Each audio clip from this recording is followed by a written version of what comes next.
I have to do this because this is not I'm speaking. This is the people who want to tell the world what they want to say.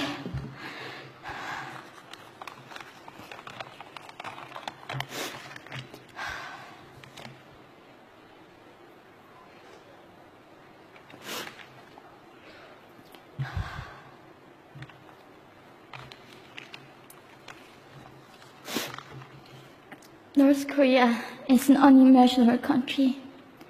There is only one channel on TV. There is no internet. We aren't free to sing, say, wear, or think what we want. North Korea is the only country in the world that executes people for making unauthorized international phone calls. North Koreans are being terrorized today. When I was growing up in North Korea, I never saw anything about love stories between men and women. No books, no songs, no press, no movies about love stories. There is no Romeo and Juliet. Every story was propaganda to brainwashes about the Kim dictators. I was born in 1993, and I was abducted at birth, even before I knew the words freedom or human rights. North Koreans are desperately seeking and dying for freedom at this moment.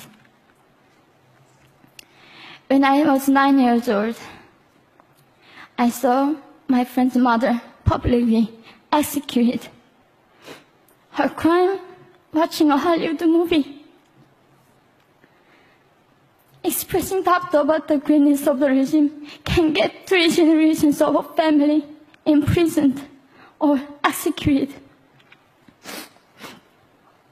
When I was 4 years old, I was warned by my mother not to even whisper. The birds and mice couldn't hear me. I admitted I thought the North Korean dictator could read my mind. My father died in China after we escaped North Korea. And I had to bury him at 3 a.m. in secret. I was 14 years old. I couldn't even cry. I was afraid to be sent back to North Korea. The day I escaped North Korea, I saw my mother raped. The rapist was a Chinese broker. He targeted me. I was 13 years old. There is a saying in North Korea, women are weak, but mothers are strong. My mother allowed herself to be raped in order to protect me. North Korean refugees, about 300,000, are vulnerable in China. 70% of North Korean and teenage girls are being victimized, sometimes sold for as little as $200. We walked across the Gobi Desert, following a compass. When they stopped working, we followed the stars to freedom. I felt only the stars were with us. Mongolia was our freedom moment.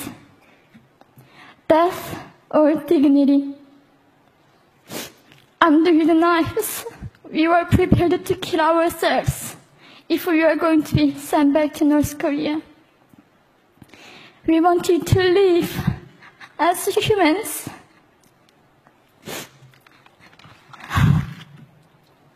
People often ask me, how can we help North Koreans?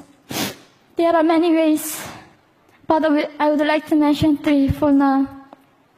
1, educate yourself so you can raise awareness about human crisis in North Korea.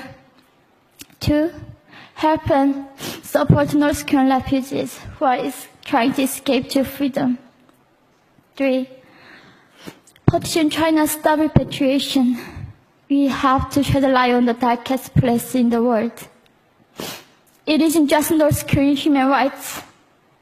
It's our rights that North Korean dictators have violated for 7 decades.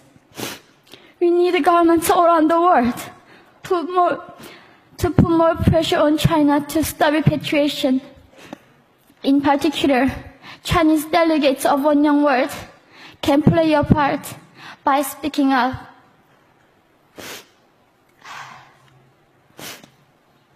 North Korea is indescribable.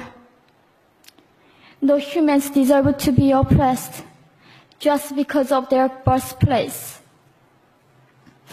We need to focus less on the regime and more on the people who are being forgotten. One Young World, we are the ones who will make them visible. Fellow delegates, please join me as we make this a global movement to free North Koreans.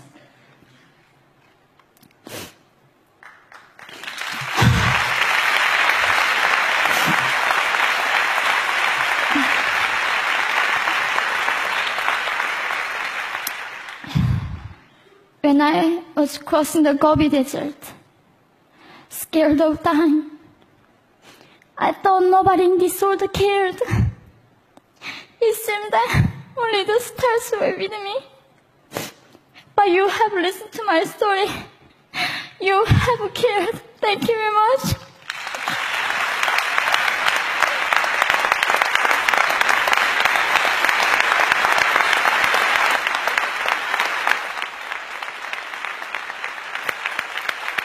We're not going to go to the floor. Can you get it?